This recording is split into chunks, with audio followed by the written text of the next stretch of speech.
नई दिल्ली की नई कप्तान का ऐलान। जेमिमा रॉड्रिग्स विमेंस क्रिकेट का बहुत निराला चेहरा। जेमी पर जिम्मेदारी है कि वो दिल्ली कैपिटल्स के पहले खिताब का टारगेट पूरा करें। ये वही टीम है जिसने 3 के तीनों सीजन टॉप पर फिनिश किया, लेकिन तीनों बार खिताब से चूक गई। पहले और पिछले सीजन में मुंबई से हारी।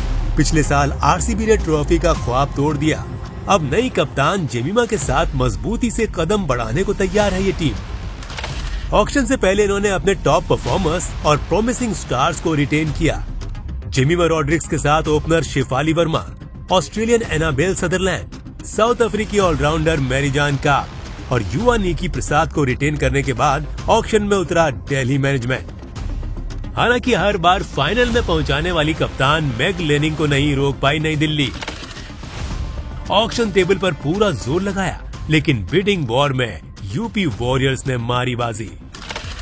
एक टॉप ऑर्डर एक्सपीरियंस्ड बैटर और कैप्टन गया तो क्या हुआ।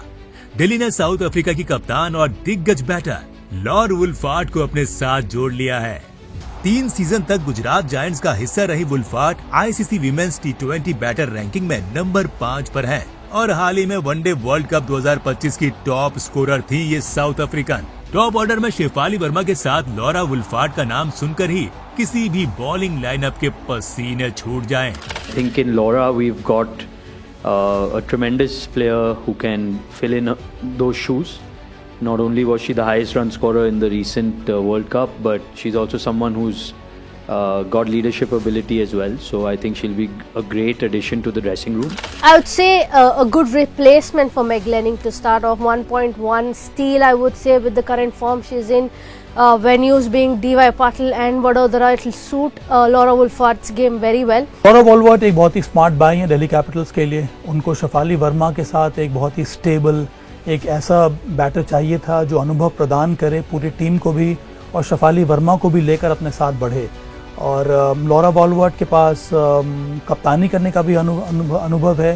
उनका करंट फॉर्म बहुत ही अच्छा है, तो बहुत ज़्यादा वैल्यू लेकर आती हैं अपनी टीम के लिए। I'm not too sure if she is going to lead, but in terms of her leadership qualities and the batter that she is, they will definitely would love to have her in the playing 11. Jamie के कप्तान बनने से exciting times ahead रहेगा यहाँ पर Delhi Capitals के लिए। और मुझे लगता है कि ये मैच्योरिटी का समय आ गया है अब WPL में भी कि आप इंडियन प्लेयर्स को अब कप्तान बनाना शुरू कर दें। और जेमी ने कई शानदार स्किल्स दिखाए हैं as a captain, as a leader. उन्होंने जब स्टेट लेवल पर कप्तानी की है, बेहतरीन प्रदर्शन रहा है। और मुझे लगता है और मुझे उम्मीद है कि उनके कप्तान बनने से उनके खेल में और ज़्यादा निखार आ जाएगा। और वो बहुत ज़्यादा यूथफुल एनर्जी भी टीम में प्रदान करती हैं।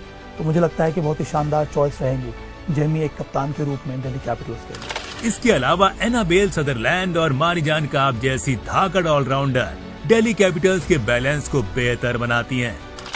युवा निकी प्रसाद पर भी निगाहें होंगी। पिछले सीजन ज्यादा मौके तो नहीं मिले, लेकिन मैनेजमेंट को पूरा भरोसा है इस युवा बैटर पर, तभी तो इन्हें ऑक्शन से पहले रिटेन किया गया। दिल्ली ने शिनेल हेनरी के रूप में भी एक डिस्ट्रक्टिव बैटर को अपने साथ जोड़ा है। WPL में जॉइंट फास्टेस्ट 50 लगाने वाली शिनेल 1,30,00,000 में दिल्ली का हिस्सा बनी। दिल्ली के लिए फिनिशर का रोल निभा सकती हैं ये कैरिबियन क्रिकेटर। शिनेल हेनरी एक बहुत ही एक्साइटिंग टैलेंट है, एक ऑलराउंडर है।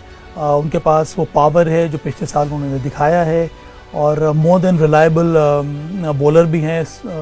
सीम अप बॉलिंग वो कर सकती हैं, मिडल ओवर्स में उनका इस्तेमाल किया जा सकता है। और ऐसे भी ऑलराउंडर्स अगर आपकी टीम में आ जाएं तो उसका फ़ायदा मिलता है। तो जो जिस दाम पे उनको लिया गया है, मेरे ख्याल में ये उचित रहा है दिल्ली कैपिटल्स के लिए।